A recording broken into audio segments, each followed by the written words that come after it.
gracia del Señor está con nosotros. Amén. Amén. Vamos, son los carnavales, hay que festejar. Nosotros tenemos realmente la felicidad y no necesitamos de carnavales para nada, ¿no? Aunque hay algunos que han agarrado ruta. Dios santo. Esperemos que sean tipo vacaciones, no por el carnaval. Estamos ahí.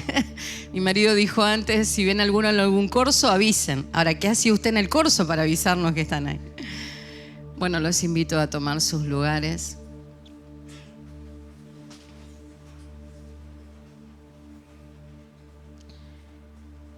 Voy a abrir las Escrituras como cada domingo en la mañana para que nos sentemos a los pies de la palabra y a la voz de la palabra escrita.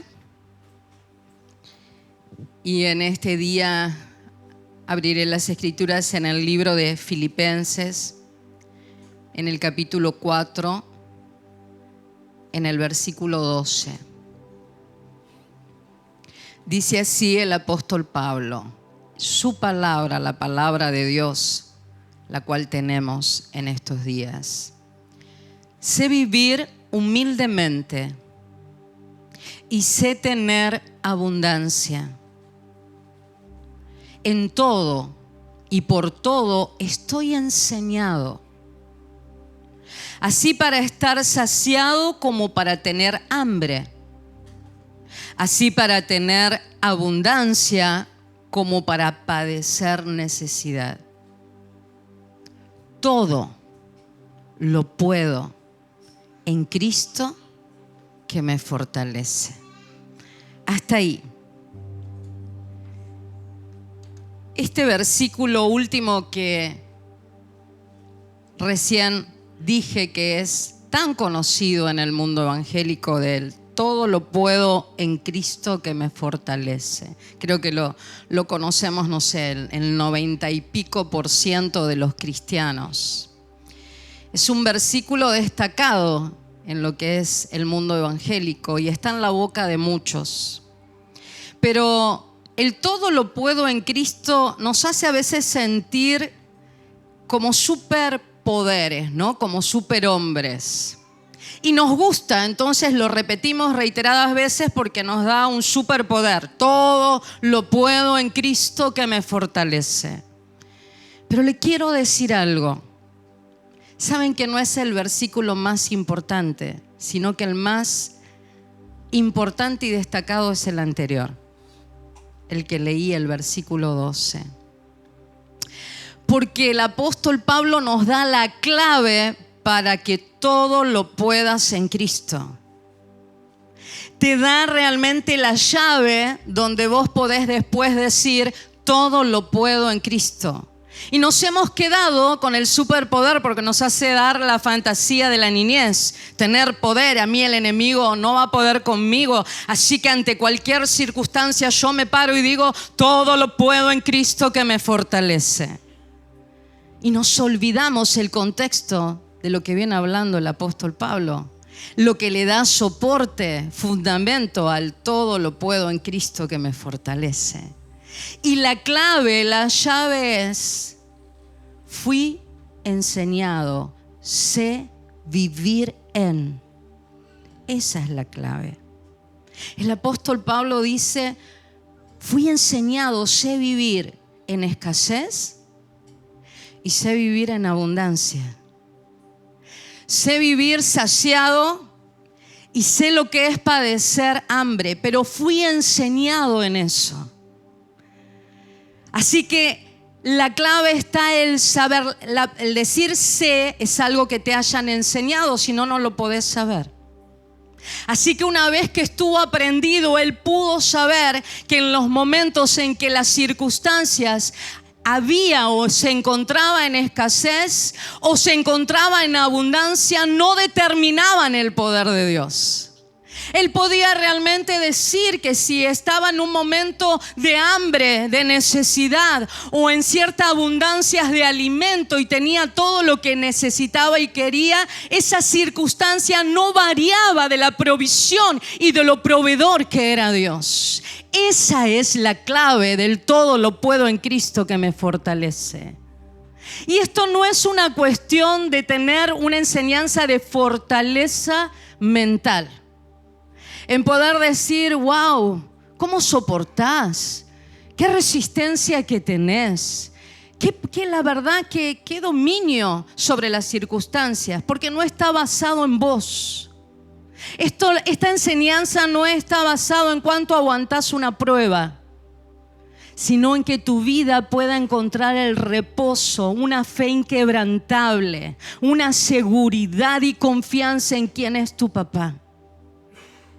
En que la circunstancia que se aparezca, sea enfermedad, sea economía, sea problemas de relaciones con los demás, problemas de trabajo, lo que pueda presentarse es eso, una circunstancia que me enseña, una circunstancia en la cual yo tengo que saber vivir, porque no va a determinar quién es mi Dios. Y me hace estar confiado, me hace estar en paz. Y yo luego sí puedo decir todo. Una vez que aprendí, una vez que las circunstancias no me movieron, una vez que yo no dudo de quién es mi proveedor, yo ahí sí puedo decir todo lo puedo en Cristo que me fortalece. Hermanos, saben que uno más aprende cuando hay abundancia y cuando hay saciedad, porque es donde más trata con nuestro orgullo y nuestra autosuficiencia. Uno siempre creyó que en los momentos difíciles son los momentos de la escasez o del hambre, pero ¿saben que no? Esto es otra llave. Usted debe saber vivir en abundancia. Debe saber, por eso muchos tienen miedo a la prosperidad económica, porque se tienen miedo a sí mismos, porque no saben vivir, porque alimentan su orgullo y su autosuficiencia. Pero Dios permite las circunstancias para tratar con nuestras vidas y hacernos madurar y crecer, para que realmente ninguna circunstancia nos movilice, sino que estemos, como decía el apóstol Pablo, establecidos, afirmados, para luego sí decir, ¿saben qué? Todo, y todo es todo, no queda nada afuera, todo lo puedo en Cristo que me fortalece. Es hora de renovar nuestras mentes y cambiar nuestras costumbres religiosas evangélicas y tomar amuletos de versículos sin contextos ni sentidos, porque Dios está buscando una iglesia madura, eficiente, que pueda estar parada sobre la roca y que nada la mueva, y que conozca a su Padre de verdad, a su Dios de verdad, su proveedor. Y que permitamos que el Señor pueda tratar con nuestra autosuficiencia, nuestra independencia del alma. Por eso, aunque varíen las circunstancias, los escenarios que el diablo quiera preparar, estoy parada firme y puedo decir confiadamente, todo lo puedo en Cristo que me fortalece. Te invito a cerrar tus ojos y puedas meditar en esta palabra.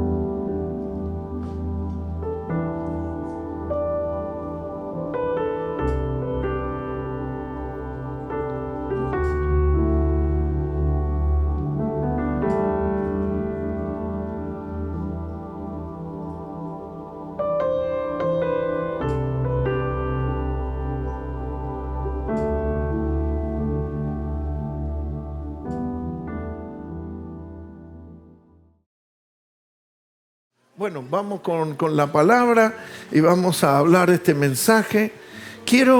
Muchas veces estuve hablando de transición, de salir de una posición para entrar en otra.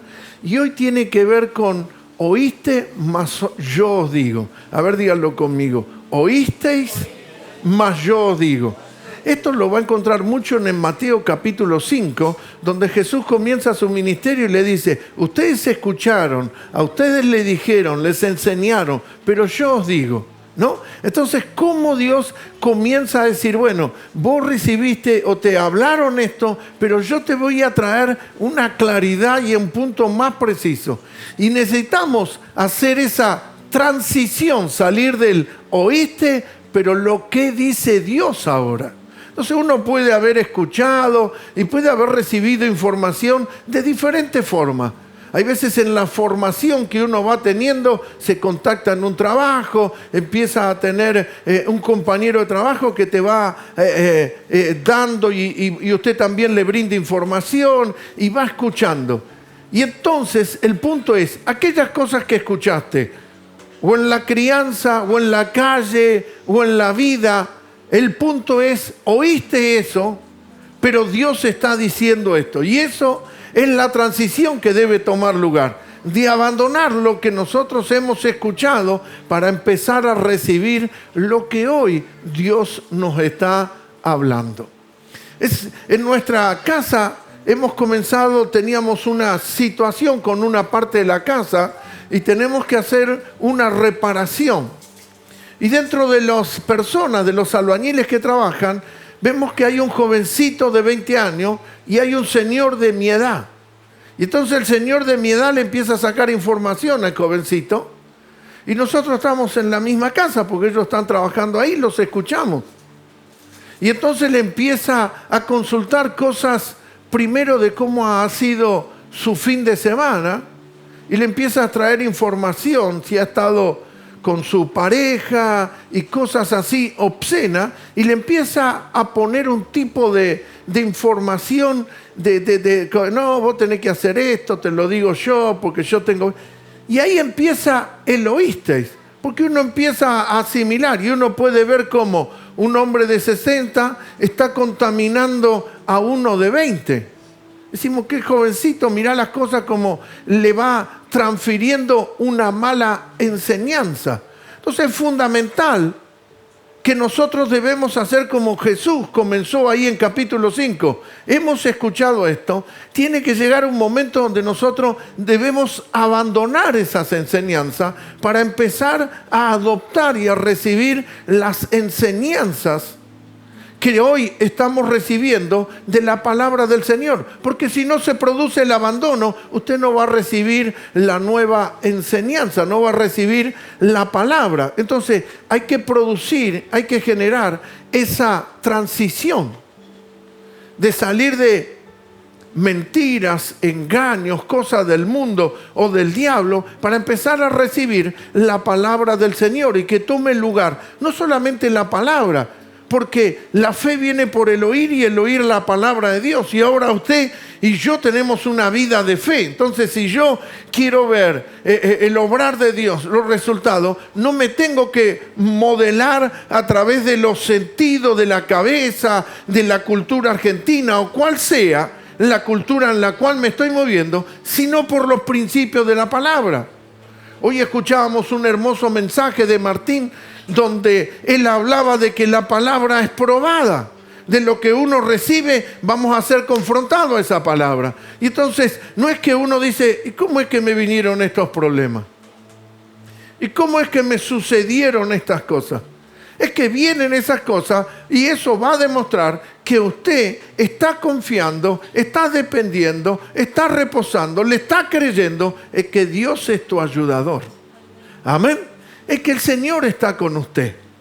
Así es que tenemos que empezar a asimilar y a tener bien claro lo que la palabra del Señor nos enseña. Algo que el Señor me estuvo hablando y simplemente lo utilizo un versículo para establecer un punto. En el libro de los Hechos, capítulo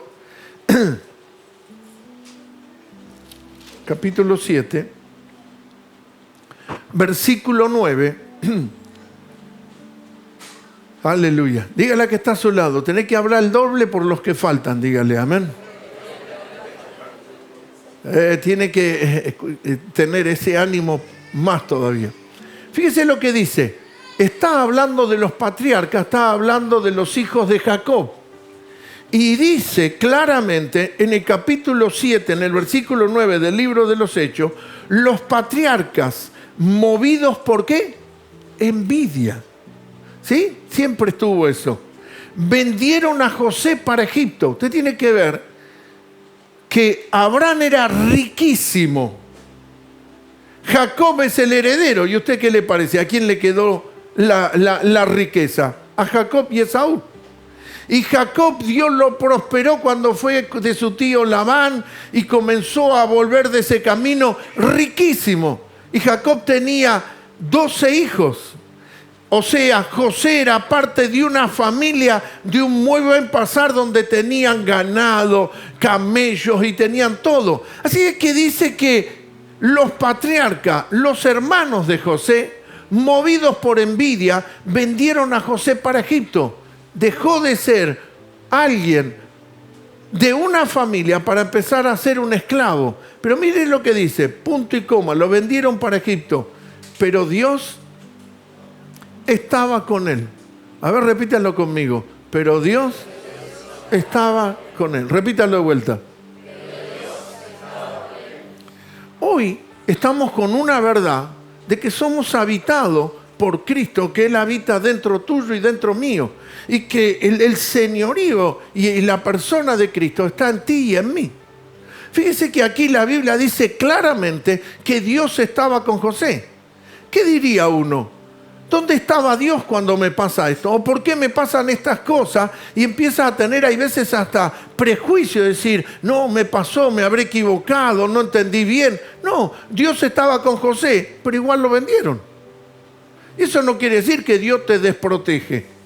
Eso no quiere decir que Dios te abandona. Eso no quiere decir que estás en una situación en la cual Dios se desentendió de tu vida. No, son procesos que vas a pasar, pero Dios está contigo y eso es lo que usted tiene que saber. Y eso es lo que te tiene que dar paz y seguridad, que frente a la misma circunstancia que pasa cualquier ser humano, la gran diferencia es que Dios está en nosotros y Él actuará a través de nosotros. Y aunque a veces vienen estas cosas, fíjese que lo venden para esclavo. Y usted sabe la historia, lo vendieron como esclavo, terminó en la cárcel y pasó las cosas más terribles. Pero la Biblia te lo aclara, Dios está con él. Y esto es lo que yo quiero traer, de que Dios está contigo, aunque hoy estés viviendo algo no deseado, no esperado, no lo veías para ti, pero Dios está contigo y está contigo en ese proceso y usted verá el obrar de Dios en su vida. La Biblia nos dice, como quiero volver al punto, oísteis. Porque nosotros cuando nos suceden cosas, hay veces tenemos pensamientos de la vieja guardia. Sí, mi papá me dijo, mi papá me enseñó, todos te van a fallar, vos no tenés que creer en nadie. Cuidado con esa cultura. Cuidado con esa cultura, porque nosotros esa cultura a veces la queremos meter en la iglesia. Yo voy a la iglesia, adoro a Dios y a mí no me interesa a nadie. Y nosotros tenemos que saber que aquí tenemos que tener comunión el uno con el otro. Es fundamental para desarrollar la relación de hermanos y tener bien claro de que todos somos hijos de Dios. ¿Sí o no? Se me quedaron más serios que antes, aunque le pedí que levanten la voz. Tranquilo. Y esto no es que vamos a andar en la perfección, sino cómo crecer en comunión el uno con el otro. Y esto va a mostrar para una sociedad que está completamente dividida, rivalidada y todos se dicen cosas al uno al otro, nosotros podemos mostrar que en la misma diferencia y sabiendo de que somos diferentes, pertenecemos a una familia y esta es la familia de Dios y es el reino de Dios. ¿Sí o no? Amén.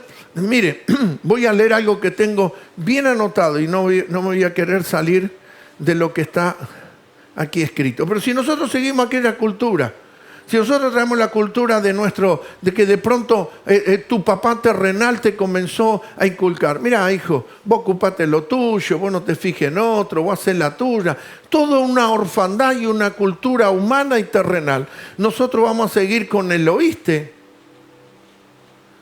y no con el yo os digo. Y nosotros tenemos que empezar a abandonar el oíste para recibir el yo os digo. Por eso te dije que tiene que tomar lugar una transición. Si no hay confianza de uno a otros en la iglesia, entonces no ha sucedido ningún desarrollo de relaciones, porque todo es vos allá y yo acá.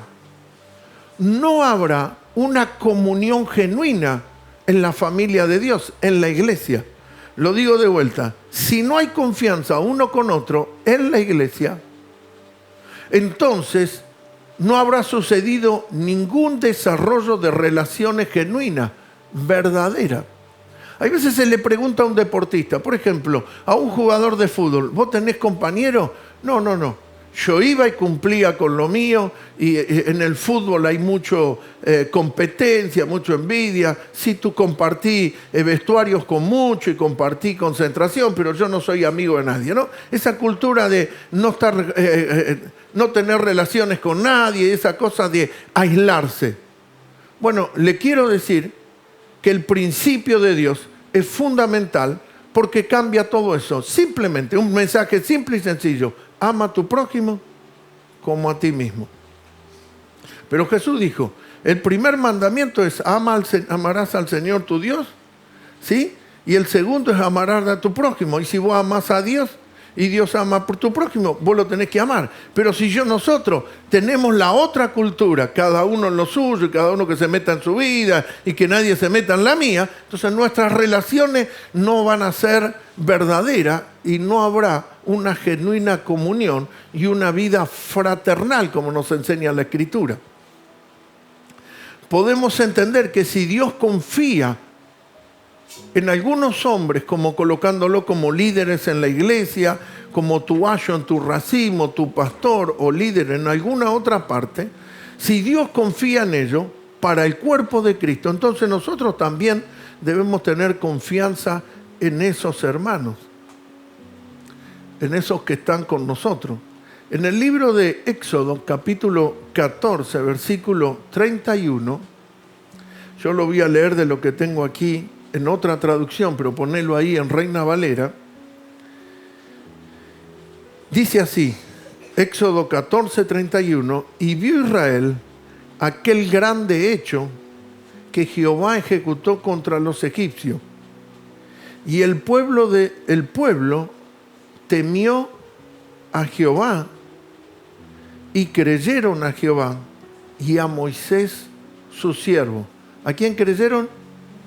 A Jehová y a Moisés, el líder que Dios había puesto. A Moisés, ese siervo, ese que estaba al frente de esa familia que es el pueblo de Israel. Esto no significa que ellos van a ser perfectos a tus ojos y que nosotros tenemos que entender que tampoco nosotros somos perfectos. Pero si ellos aman, si ellos son humildes, si ellos son personas que dan cuenta, que son respetuosos, que dan cuenta a su pastor, que dan cuenta a los otros colaboradores, si su corazón es para Cristo, usted ve que ese líder ama a Dios, ama al Señor y lo honra y lo ama a usted, tienes en ello lo necesario para confiar. Si usted ve eso en un hermano congregacional. Ahora, no es que sean perfectos, como dijimos antes, sino que le vemos esas gracias, que ellos son personas humildes, son personas de un corazón que tienen esa pasión por Dios, esos amor hacia el Señor. Y eso nos va a llevar a desarrollar relaciones de íntima confianza entre los hermanos. Si nosotros seguimos con el oíste te dice en boca cerrada no entran moscas. Y lo que pasa en casa no lo tiene que saber nadie. Entonces en casa hay un gran problema, pero de esto no se habla y nunca comunica a la iglesia o puede compartir con alguien la situación presente. Nosotros tuvimos un caso hace un tiempo de una persona de nuestra congregación que estaba con una enfermedad grave y se habían cerrado todo y nadie habían comunicado. Y si ellos no dicen, la iglesia no va a estar orando, no va a estar intercediendo, no vamos a tener la oración los unos por los otros. Fíjese cómo se bloquean las cosas. Por eso es fundamental que nosotros abandonemos el oíste para empezar a recibir el yo os digo. Y el Dios dice ahora. Y el Señor nos está hablando. Entonces nosotros tenemos que operar y darnos cuenta que esto es fundamental, que debemos crecer. Entonces, la gente de verdad, la gente verdadera, genuina, crece en las relaciones y en la comunión entre hermanos, los unos con los otros. Las actitudes de crítica y juicio destruyen. Si usted empieza a decir, vos no sabés, el líder, yo lo esperaba este sábado y no vino, o vino tarde, o vino esto. Todo juicio y toda crítica no va a edificar, no va a beneficiar. Y a veces, ¿sabes lo que queremos hacer? Nos gusta conocer algo de ese líder para dejarlo en evidencia, para exponerlo.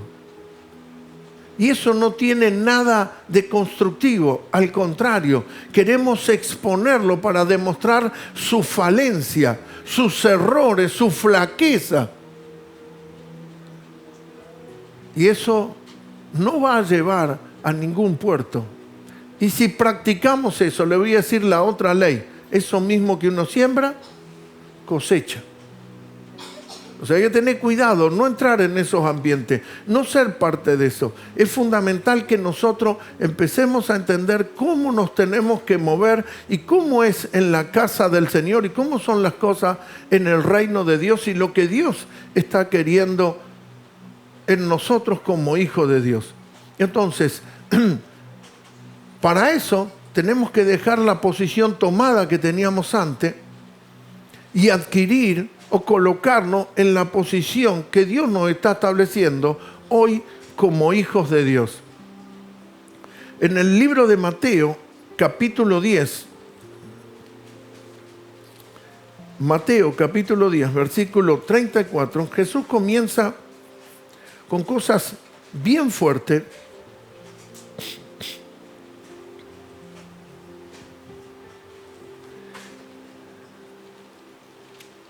Y empieza a establecer algo bien directo.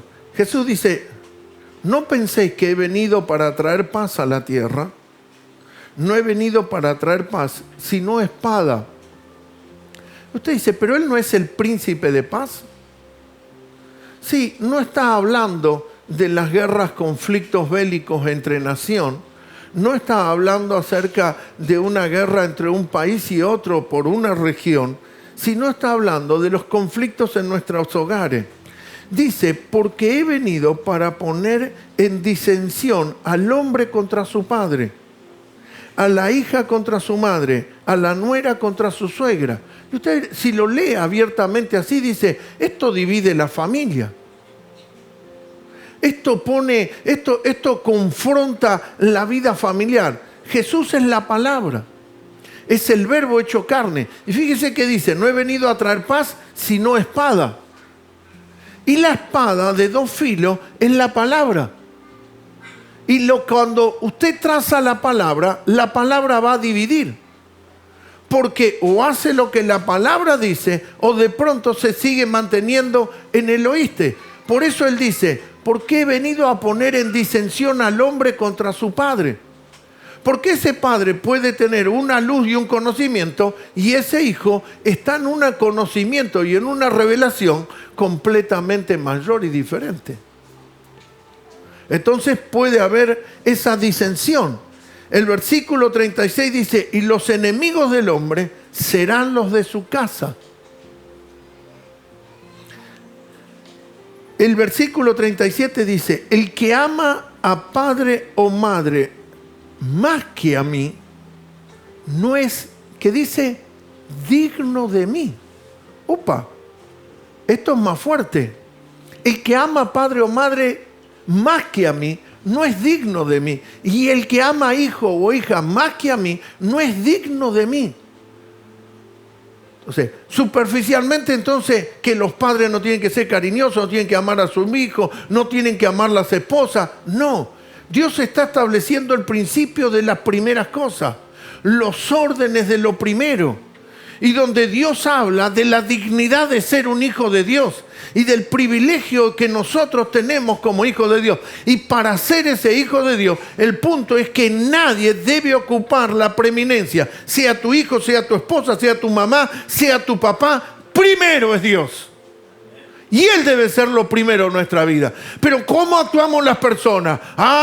Nosotros somos de una familia que vos tocamos a uno y todos nos venimos al humo. ¿De dónde sacaste eso? De una cultura, de oíste, pero no estás oyendo lo que hoy Dios está hablando. ¿Sabe lo que dice la Escritura en el libro de Pedro? Y lo tengo aquí escrito en el capítulo 1, versículo 12. Dice, por esto yo no os dejaré de amonestaros, dice la Escritura. Siempre de estas cosas, aunque vosotros las sepáis, y estés confirmado en la verdad presente. Diga conmigo, estoy confirmado en la verdad presente. Estoy firme, estoy parado en la verdad presente. Hubo una verdad en los días de Noé, y la verdad era que venía un diluvio. Y la verdad era que ese diluvio iba a inundarlo todo. Entonces Dios le dijo a Noé, para salvarte construí un arca. Pero hoy nosotros no necesitamos construir arca porque no estamos en los días de Noé. Entonces hoy no necesitamos meternos en una barca. Estuve hablando con un pastor amigo mío de Brasil, pero él está viviendo en la región de North Carolina, en los Estados Unidos, y me decía que en un estado vecino de los Estados Unidos, como Kentucky, no el de la pizza, sino el estado, Kentucky, construyeron un arca con todas las medidas y todo lo designado por las Escrituras, todo el arca de Noé. No es para este tiempo.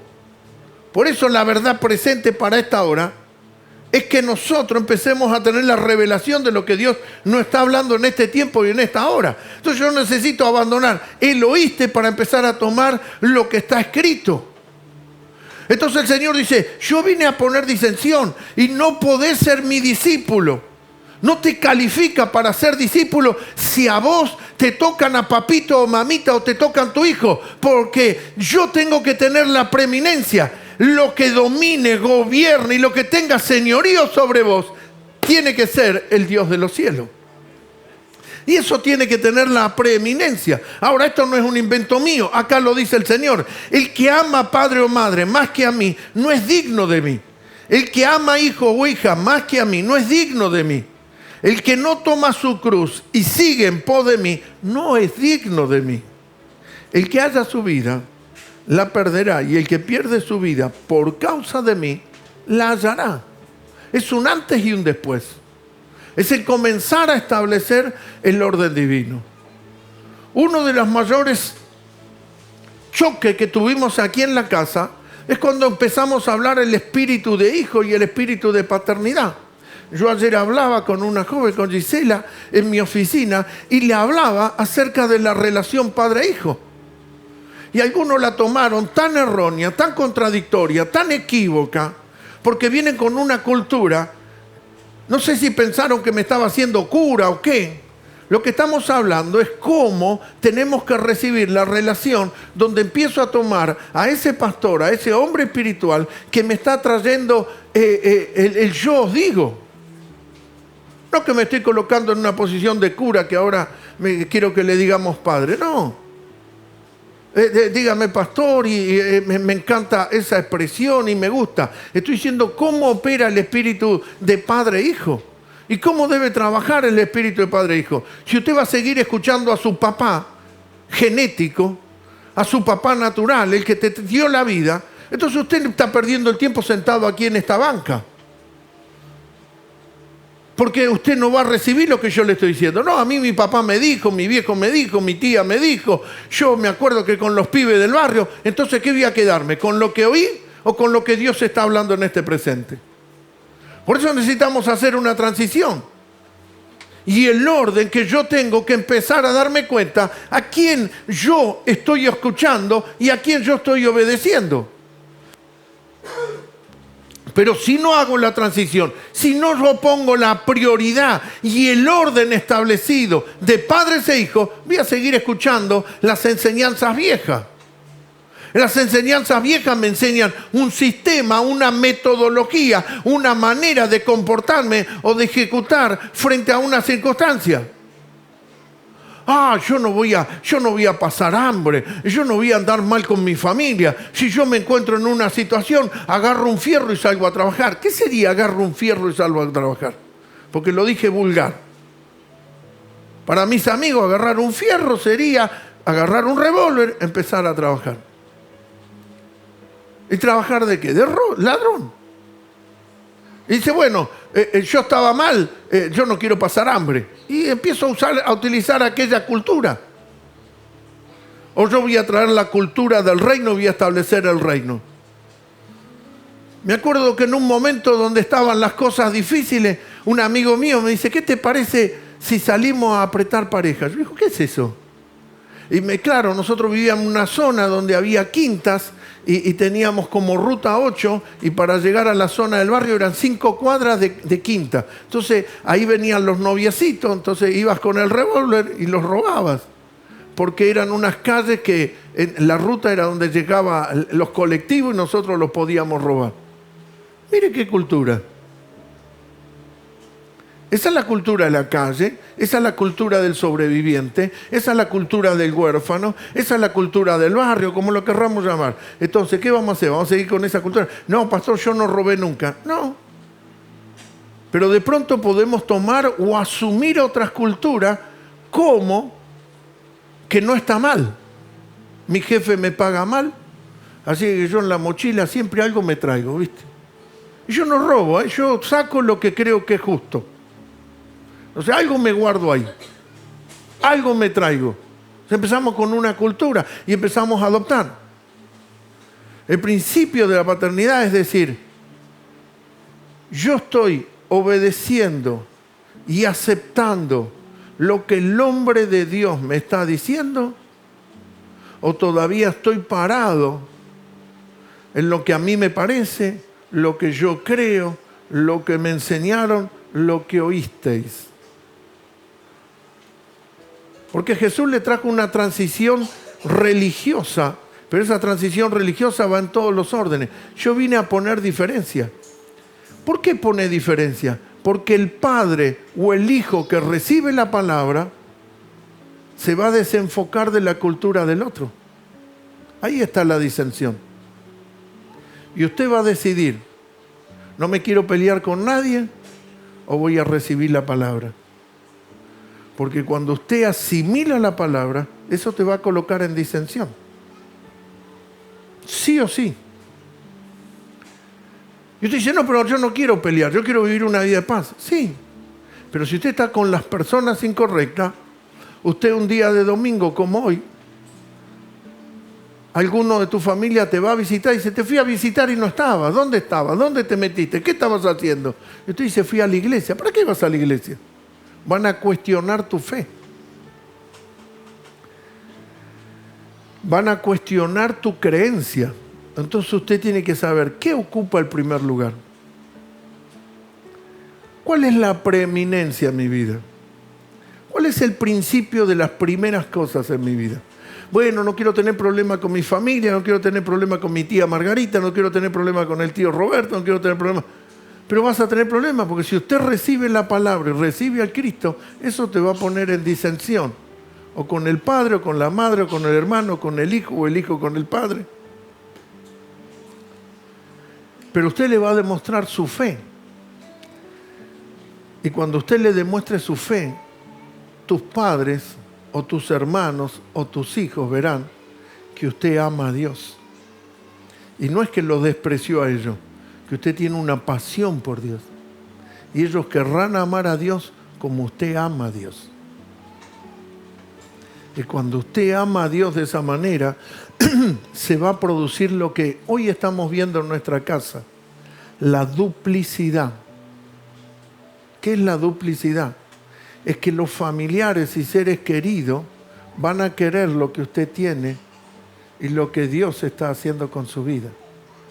Y hoy estamos viendo cómo familiares de nuestros hermanos están siendo partícipes de nuestra congregación y de nuestra casa, y de pronto nos enteramos de que son primos, son amigos, son conocidos del uno del otro, porque usted le ha dado testimonio del principio de las primeras cosas, que para usted lo primero es Dios.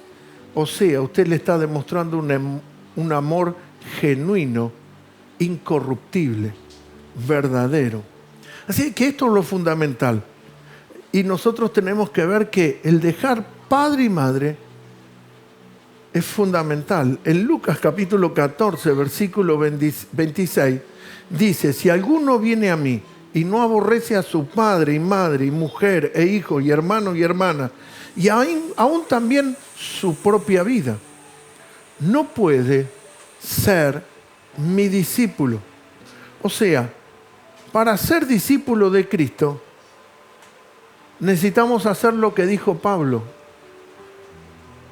¿Y qué dijo Pablo? Pablo dijo: las cosas que yo antes estimaba y las tenía como en primer lugar, ahora las tengo en último lugar y hasta como basura. Pastor, pero esto es muy duro. No. La expresión viene, dice, que no aborrece. Porque usted tiene que tener a Dios y el amor por Dios por encima de todas las cosas. Yo hoy estoy en la posición de abuelo. Y el amor de abuelo me ha confrontado que es un amor diferente al de cuando tuve mis primeros hijos. Pero nunca mi nieta ocupa el trono. Aunque la amamos y me sacó mi lugar en la mesa porque se sienta ella y ella me dice: este es mi lugar. No solamente se sienta ella, sino que me dice que yo me tengo que sentar en otro lugar. Ella me digita el lugar. Pero delante de Dios, nosotros nunca transaccionamos algo con la nieta por Dios. Siempre es primero Dios. Y así lo vivieron mis hijos, y así lo vivió mi esposa, y así lo vivió cada uno de ellos, que para nosotros primero es Dios. Entonces, la transferencia de poner el principio de las primeras cosas. Uno de mis hijos, en un trabajo que tuvo en el día de ayer, tuvo que trabajar hasta altas horas y se terminó su trabajo a la madrugada, y por servir en la iglesia se fue a dormir al auto porque hoy todo el día tiene que servir al Señor. Entonces con mi esposa vemos de que le hemos transferido la pasión por Cristo. Entonces, ¿cómo sabe eso? De que el primer lugar lo ocupa Él. Él es lo primero. Amarás al Señor con todo tu corazón. Él debe ser lo primero. Por eso, el diablo podrá tocarte la economía, la salud y aún tu propio cuerpo, pero Cristo es lo primero. Y fíjese que antes hablamos de no ser digno y acá dice no puede ser, no te da la categoría. Y cuando hablamos de que empieces a escuchar al pastor y recibir la palabra y la enseñanza y la dirección de parte de Dios, no estamos hablando en una competencia. Yo no estoy para competir con nadie, ni este es un espíritu competitivo, sino que debemos recibir la revelación y la guía sobre los principios espirituales. Si sucede un hecho en la zona de San Miguel y de pronto vamos a ver un accidente automovilístico, ¿qué nos dicen? Que tenemos que ir a los juzgados de San Martín, porque por la región le corresponde a los juzgados de San Martín. Yo digo, no, yo quiero ir al de Capital Federal. ¿Sabe lo que? ¿Cómo se dice? No tienen jurisprudencia en esa región. No tienen competencia en esa región. No, pero yo conozco un juez de Capital que es bueno. Sí, pero no tiene competencia acá. Competencia es que hay una esfera de influencia o una región a la cual no tienen influencia. La competencia entre tu familiar, y me voy a poner bien firme, yo como la palabra que te estoy predicando, la competencia es en jurisdicciones espirituales. No es competencia en el sentido, si yo soy mejor que tu papá. No, eso es humano, carnalidad, y eso no se debe competir. No estamos compitiendo en eso, sino en la jurisdicción espiritual que toma lugar. Y entonces, ese papá te dio a luz y lo debes honrar y respetar porque la Biblia te lo ordena. Pero la jurisdicción del ámbito de las cosas espirituales es recibir a tu hombre de Dios. Es recibir de cómo viene la palabra de Dios a tu vida y cómo Dios produce en tu vida la transformación. Por eso es fundamental dejar el oíste para recibir. Dios dice en el libro de Romanos, me equivoqué, Romanos capítulo 10, el libro de Romanos, en el capítulo 10, en el versículo 14, voy a leer del 11, dice así: pues la Escritura dice, la Biblia dice, todo aquel que en él creyere no será ¿qué? Avergonzado.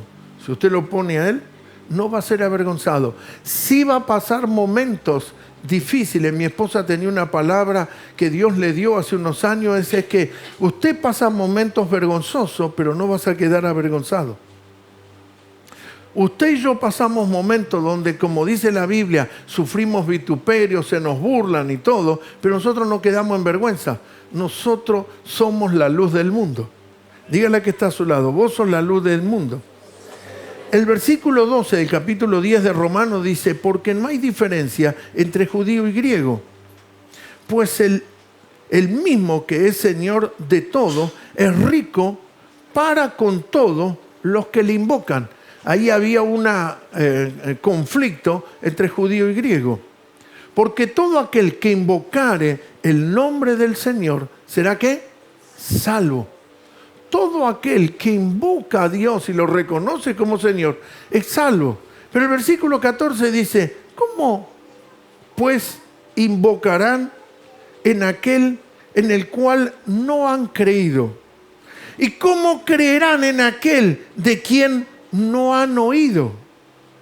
¿Y cómo oirán sin haber quien les predique? O sea, ¿cómo se produce la creencia? Estoy yendo a la raíz y no me estoy perdiendo el mensaje. Estoy yendo en una cultura apostólica no para mostrarte el problema, sino cómo podemos transformar desde lo profundo y traer el cambio. Entonces dice, ¿y cómo irán sin haber quien viene y le predica? O sea, ese que te predica te está comunicando la verdad de Dios a tu vida. El versículo 15 dice, ¿y cómo predicarán si no fueren enviados? Entonces, para poder predicar tengo que ser un enviado. ¿Y cómo soy un enviado? Con todas las cualidades que dijimos antes. El que ama más padre y madre más que a mí, no es digno de mí. Entonces, un enviado tiene que ser alguien que puso a Dios por primero y en todo, sobre todo. Dice, ¿cómo predicarán si no fueren enviados? Y como está escrito, cuán hermosos son los pies de los que anuncian la paz, de los que anuncian las buenas nuevas, que le llamamos evangelio, que traducido quiere decir eso, buenas nuevas. Mas no todos obedecieron. ¿Mas no todo qué? obedecieron. O sea, mas no todos hicieron la transición del oíste al yo os digo. Se quedaron con el oíste. No, bueno, está todo lindo, pero me quedo acá. Mas no todos obedecieron al evangelio, a la buena noticia, a la buena nueva. Pues Isaías dice, Señor, ¿quién ha creído a nuestro anuncio? ¿Quién va a creer lo que estamos anunciando? Y dice, así que la fe es ¿cómo? Por el oír. Y el oír por la palabra de Dios. Te está dando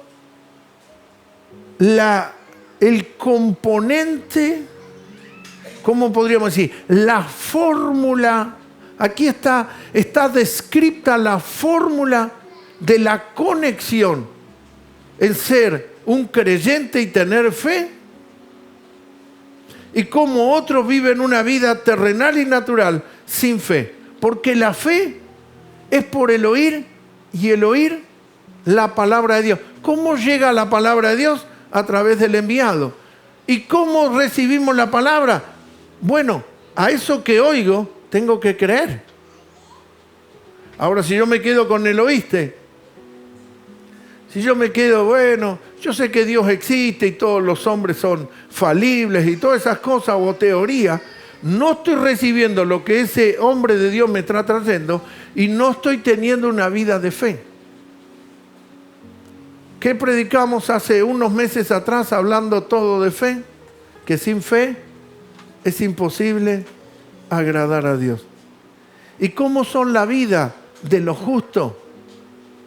Más el justo por la fe vivirá. A ver, díganlo conmigo. Más el justo por la fe vivirá. Lo invito a ponerse de pie, por favor.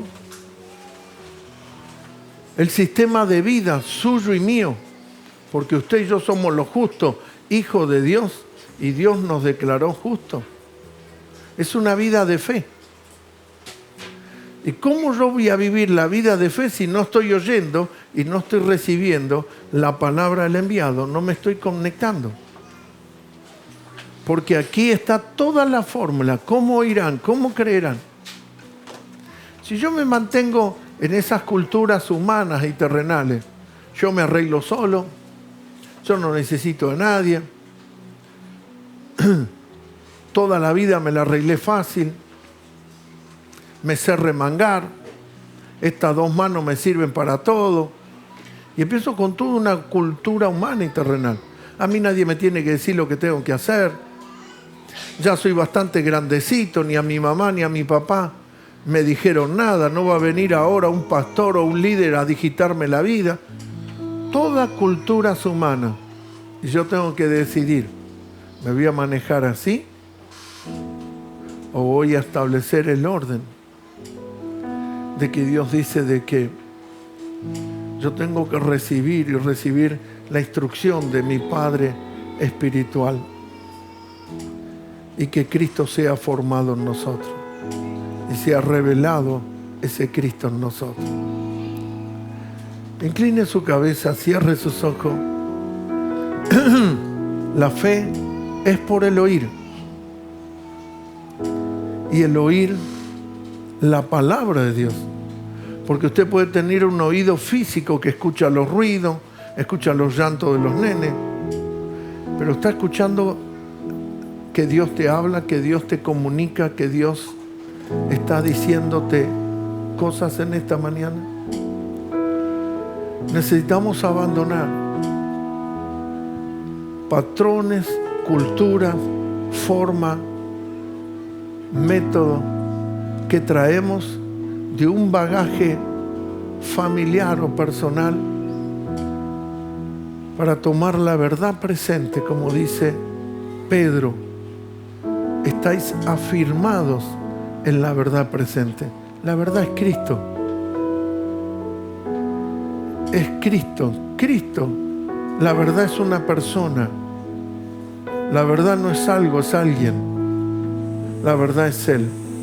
Sea afirmado en Él, establecido en Él, y Él te va a llevar. Como dice el salmista, la vida del justo es como la luz de la aurora que va en aumento hasta que el día es pleno o perfecto. Que en esta hora, al recibir esta palabra, la plenitud, el diafragma de la comprensión y el entendimiento se abra en tu vida y puedas entender y comprender claramente. Señor, oro por cada persona, los que están aquí, los que me oyen y los que verán el video, para que comiencen a recibir la revelación.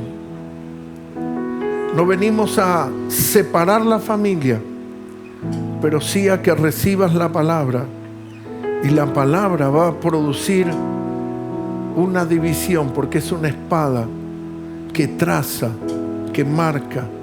O estás recibiendo esa palabra o estás queriendo conformarte al sistema de este mundo. O estás comunicando y recibiendo lo que Dios está hablando, o estás modelándote al qué dirán. Esta es la hora, este es el momento para que empieces a recibir la palabra de Dios, y la palabra de Dios sea tu guía, sea todo. En Él nos movemos, en Él vivimos y en Él somos. Señor, oro por esas personas, oro por a cada uno de mis hermanos, y que tome lugar la transición de recibir lo que hoy Dios está comunicando para tu vida. Y el cambio y el movimiento de abandonar y dejar para ir a lo que Dios te está demandando y requiriendo en esta hora. Señor, en el nombre de Jesús, oro para que esas personas puedan recibir esta iluminación y esta palabra, y el cambio y la transición, el abandonar el oíste para ir al Dios te dice. Dios dice, a obediencia, a sujetarte a la voz y al sonido de Dios para tu vida. Recíbelo.